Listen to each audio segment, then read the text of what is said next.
Bonjour et bienvenue dans The Gardener, le podcast Deep Tech qui donne la parole aux entrepreneurs et à leur technologie. Je suis Alexis Besdeberg, analyste chez Carotte Capital, fonds d'investissement early stage dans l'innovation. Bonjour, aujourd'hui nous accueillons Théo Perronin, CEO et cofondeur d'Alice et Bob, une jeune start-up française qui mène la course au premier ordinateur quantique, universel et sans erreur. Bonjour Théo, merci beaucoup d'avoir accepté notre invitation. Bonjour Alexis. Est-ce que pour commencer, tu pourrais nous parler de ton parcours ? Ouais. Moi j'ai une formation d'ingénieur initialement, donc j'ai fait une école d'ingénieur généraliste avec une spécialisation en physique, puis ensuite en physique quantique avec mon master 2 à l'école normale supérieure. C'est là d'ailleurs que j'ai rencontré mon associé Raphaël Lescane. Et ensuite j'ai poursuivi par une thèse expérimentale dans le groupe de Benjamin Huard à l'ENS de Lyon sur les circuits supraconducteurs quantiques.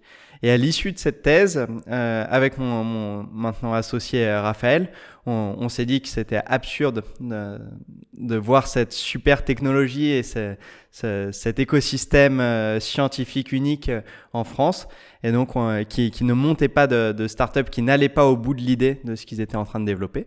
Et donc on s'est dit avec mon associé qu'on allait tenter l'aventure entrepreneuriale pour la course à l'ordinateur quantique. Et me voici aujourd'hui. D'accord. Avant de parler plus précisément d'Alice et Bob, est-ce que tu peux nous expliquer de manière assez simple comment fonctionne un ordinateur quantique ? Non. Disons que l'ordinateur quantique, c'est une machine à calculer, donc c'est vraiment un hardware, c'est pas simplement des lignes de code sur un ordinateur classique. C'est une machine qui est régie par les lois de la physique quantique. Les lois de la physique quantique sont celles qui gouvernent l'infiniment petit et les endroits plus exotiques de notre univers, et qui permettent des états surprenants, des états où on va être dans une superposition d'états, on va pouvoir se téléporter, être intriqué. Et donc construire une machine qui a accès à ces états exotiques, c'est se donner la possibilité de trouver des raccourcis algorithmiques pour résoudre certains problèmes incomparablement plus rapidement, en fait exponentiellement plus vite qu'une machine classique.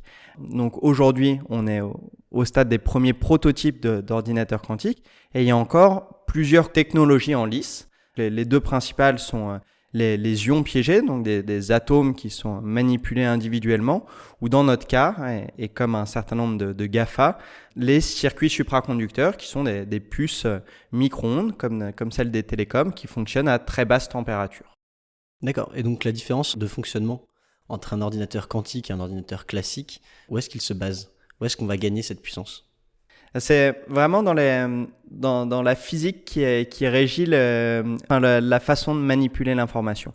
Un ordinateur classique, c'est ni plus ni moins qu'une succession d'interrupteurs avec lesquels on va faire quelques opérations de base. Et à partir de ça, on peut tout faire. On peut tout calculer, c'est très bien, mais pour certains problèmes, ça va être très laborieux, notamment les problèmes d'optimisation ou les simulations chimiques.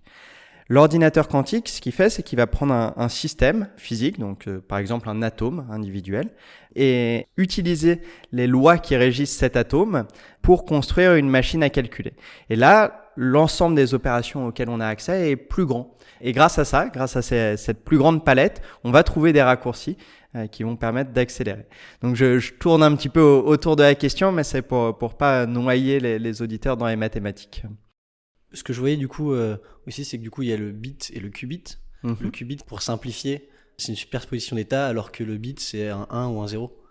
C'est ça. Donc le qubit, c'est le bit quantique, et donc c'est un bit qui peut prendre les valeurs 0 ou 1, mais qui peut aussi prendre n'importe quelle superposition de 0 et de 1.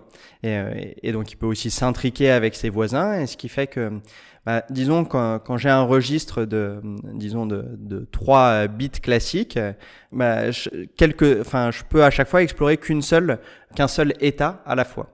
Alors qu'avec un registre de 3 bits quantiques, je vais pouvoir à tout moment explorer 2 puissance 3 états. Et là, on commence à comprendre d'où vient l'exponentiel, et il vient du fait que chaque fois que je vais rajouter un bit quantique, je vais doubler le nombre d'états que je peux explorer dans mon calcul. D'accord. Il y a beaucoup de personnes, je pense, pour qui un calcul qui durerait des centaines de millions d'années, c'est à peine concevable. Est-ce que tu peux nous donner un exemple où un ordinateur classique prendrait des centaines de millions d'années et un ordinateur quantique prendrait nettement moins de temps et quelque chose de nettement plus raisonnable? Donc je vais répondre avec un cas d'usage qui est pas sur la vitesse, mais qui est sur la mémoire nécessaire. Un exemple que j'aime bien, enfin qui est repris souvent, c'est celui de simuler la pénicilline, qui doit avoir quelque chose comme une 50aine d'atomes qui la constituent, donc une molécule relativement simple pour le vivant. Et si on voulait la simuler avec un ordinateur classique, il faudrait, il me semble, quelque chose comme 10 puissance 85 bits de mémoire. Donc, c'est-à-dire plus de bits de mémoire qu'il n'y a d'atomes dans l'univers. Donc, c'est simple, c'est pas qu'on n'est pas assez fort, c'est qu'on n'y arrivera jamais. C'est simplement pas possible. Alors que si on change les mathématiques à la base, si on prend celle de la physique quantique, le problème devient très simple. Il suffit à ce moment-là de 286 bits quantiques. Donc une machine à 286 bits, ça semble être une machine très élémentaire. Pour autant, on n'y est absolument pas. Un ordinateur quantique à 286 bits idéaux n'existe pas aujourd'hui. Pour revenir à Alice et Bob, est-ce que tu peux nous parler un peu plus de la genèse du projet? Tu avais commencé un petit peu tout à l'heure. Et ce qui, toi, t'a fait dire qu'il y a un moment, il fallait sortir cette technologie française des laboratoires pour en fonder une start-up? Disons que pour bien comprendre la genèse du projet, il faut bien comprendre le défi de l'ordinateur quantique. Le défi de l'ordinateur quantique, c'est celui d'arriver à créer cette machine régie par les lois de la physique quantique. Et le vrai défi, c'est que il faut que la machine reste quantique pendant tout le calcul.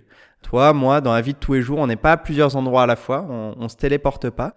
Et ça, c'est parce que tous ces états exotiques de la physique quantique sont très sensibles au bruit. Dès qu'il y a un petit peu de désordre, ces états se décohèrent et laissent place à la physique classique.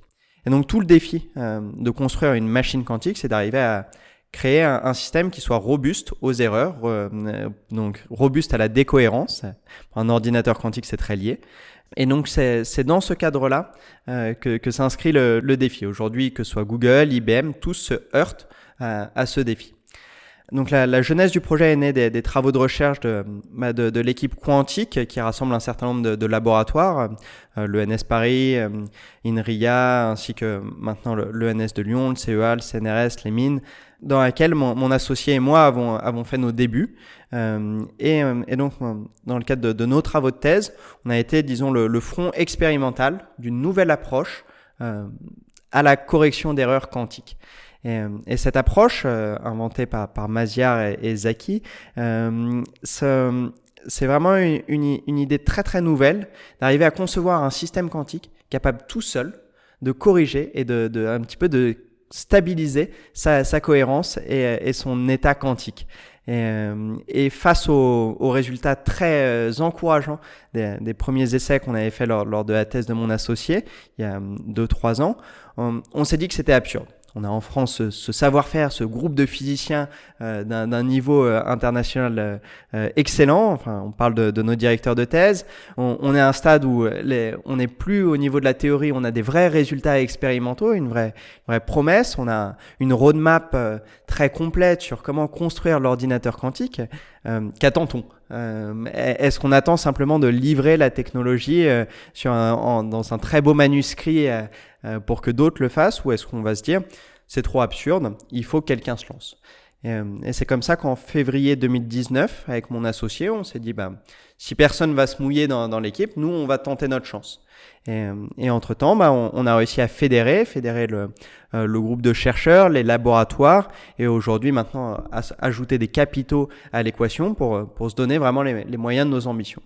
Alors on a commencé avec un premier tour de table et un premier investissement de 3 millions d'euros l'été dernier, ce qui est très bien pour une start-up aussi jeune que nous, ce qui reste encore très modeste pour la course à l'ordinateur quantique, mais qui nous permet d'amorcer cette transition du laboratoire à l'entrepreneuriat.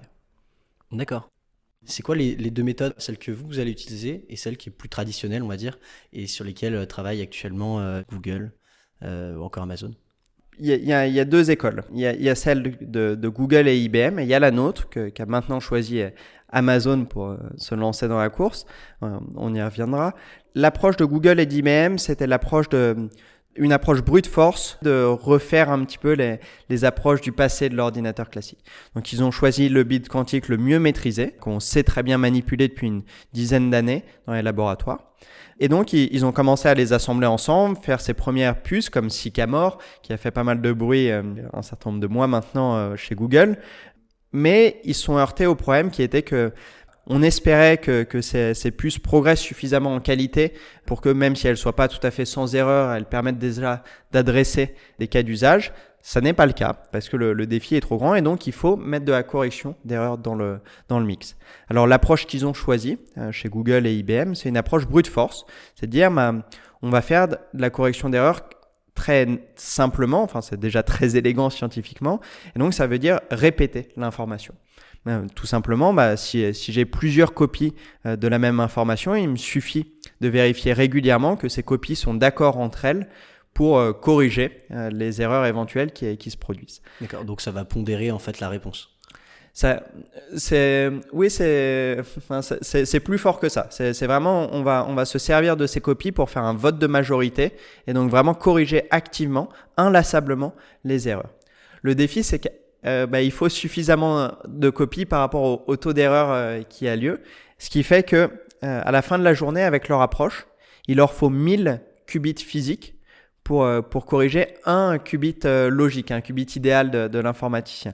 Et quand on sait que c'est déjà compliqué pour eux d'en contrôler une cinquantaine de qubits physiques, on se doute bien qu'il y a encore une grande marche à monter avant d'atteindre ce millier, puis cette cinquantaine de milliers pour arriver à une cinquantaine de qubits logiques. Le nombre 50, pour comprendre d'où il vient, c'est que c'est l'équivalent avec les meilleurs supercalculateurs classiques. Un ordinateur quantique d'une cinquantaine de qubits idéaux est aussi puissant que le meilleur supercalculateur classique. Mais le problème avec leur approche, c'est qu'ils sont pas encore au bout de leur peine, dans le sens où ils n'ont pas encore une machine universelle à ce moment-là. Ils n'y sont pas, hein, et donc ils ont encore besoin d'un facteur 100 pour parvenir à faire des qubits universels sans erreur. Donc ça semble une approche très brute force. Ils savent théoriquement qu'elle fonctionne. Nous, en tant que petits poissons, enfin, on a fait l'approche française classique, c'est de dire on n'a pas de pétrole, mais on a des idées. Et donc, dans ce cas-là, ça a été de dire bon, on peut pas attaquer le problème de manière brute force. Cherchons à voir si on peut pas, dès la brique élémentaire, dès le qubit physique, intégrer ces questions d'universalité et de correction d'erreurs. Et c'est comme ça qu'est arrivé notre bit quantique, le qubit de chat, qui par un mécanisme de rétroaction, quelque part une boucle d'asservissement, enfin comme on trouve partout en ingénierie, va être capable de faire cette stabilisation. Et plus récemment, le dernier GAFA à rentrer dans la course à l'ordinateur quantique s'est dit qu'effectivement on tenait un bon bout du gâteau, puisqu'ils choisissent aussi de se lancer sur cette technologie des qubits de chat.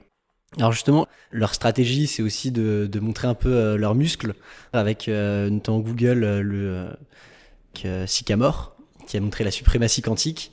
Qu'est-ce que tu penses, toi, de cette stratégie-là ? Est-ce que c'est justement plus pour dissuader d'autres personnes de se mettre dessus, ou c'est quelque chose de justement très encourageant ce qu'ils font ?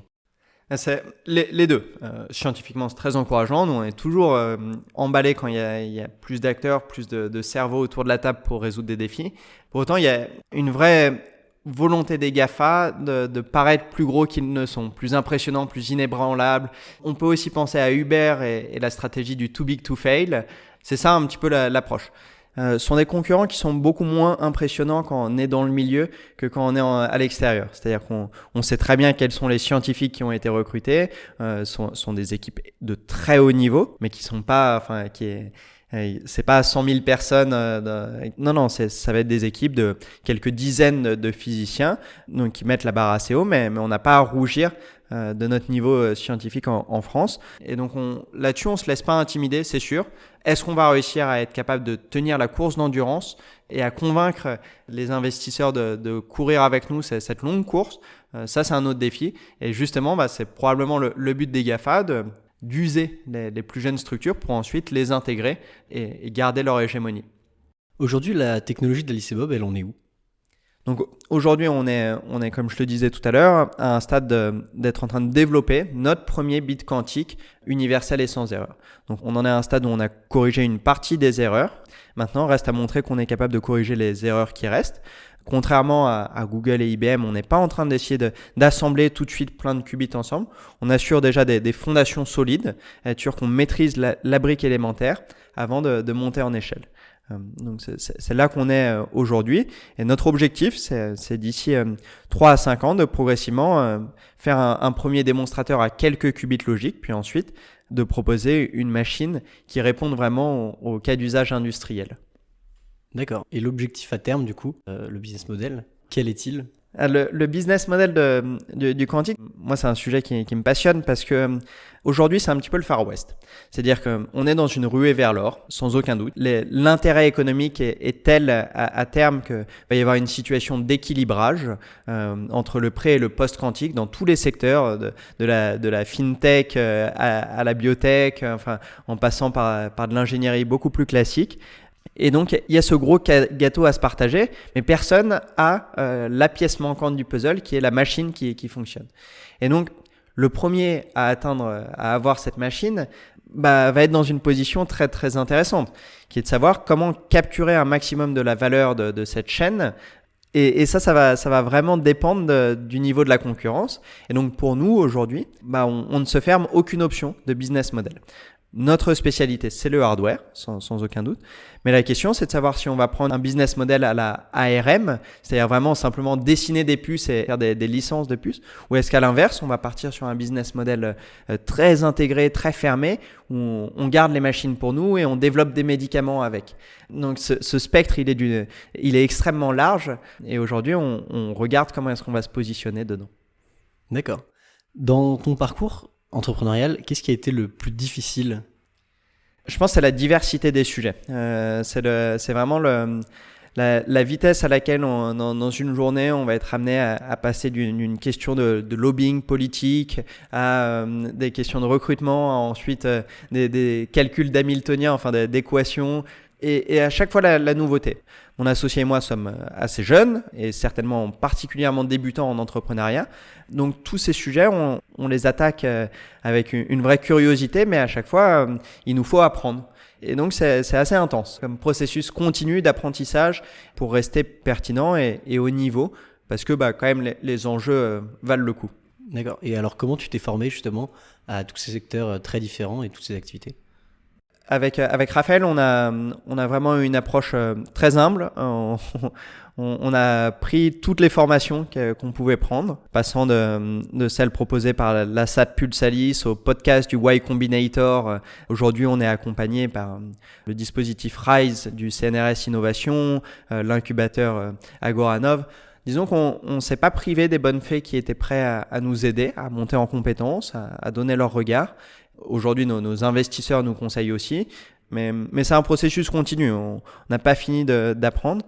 Ce qui est sûr, c'est que pour moi, l'élément le plus clé, ça a été la culture générale d'entrepreneuriat. C'est-à-dire apprendre, s'intéresser à des histoires d'entreprise, des histoires d'entrepreneurs, comprendre qu'est-ce que c'est qu'une histoire crédible d'une success story et surtout d'une échec story. Parce que souvent, quand on écoute les conseils, on oublie un petit peu le biais des survivants de statistiques. Et donc, comprendre ce qui était crédible et ensuite se dire qu'il fallait se jouer dans la même cour que les autres. Pas se dire on est en France, on a accès à des capitaux moindres et des choses comme ça. Non, il faut jouer comme jouerait n'importe quel autre entrepreneur qui est conscient du potentiel, des risques importants du projet, qui essaye de maximiser ses chances. D'accord. Et alors justement au niveau des ressources pour comprendre et connaître un peu mieux l'entrepreneuriat, les success stories, les échecs aussi, qu'est-ce que tu conseillerais ? J'ai pas de bonne lecture à proposer. Pour moi, ça a été de lire inlassablement des journaux très très variés, de TechCrunch à IEEE Spectrum. Enfin, lire, comprendre, prendre des data points dans le temps, voir comment est-ce qu'une boîte, je sais pas, comme Magic Leap, qui il y a 5 ans était au summum de la gloire, qui aujourd'hui est dans une position beaucoup plus délicate, voir les trajectoires d'entrepreneurs, c'est très stimulant et c'est ça la vraie aventure. Et ça permet de garder un petit peu plus la tête froide et pas se laisser embarquer dans des spéculations sans se rendre compte qu'à un moment donné, oui, on peut faire gonfler la bulle de la hype, mais si on n'est pas capable de délivrer la techno, ça dure qu'un temps. Et donc, ça, c'est très stimulant. Mais donc, j'ai pas de bonne lecture à proposer. C'est un travail sur la durée, continu, de curiosité, je crois. Ok. Tu avais déjà cette fibre entrepreneuriale avant ou en fait tu l'as découverte un peu par hasard? Je crois pas que j'avais la fibre entrepreneuriale. Ce qui est sûr, c'est que je venais d'un milieu socio-culturel qui est pas celui de la recherche. Donc j'avais beaucoup de surprises en rejoignant le monde de la recherche. Moi, je suis avant tout un physicien, passionné de physique. Et l'entrepreneuriat, pour moi, c'est un levier au service d'un projet technologique.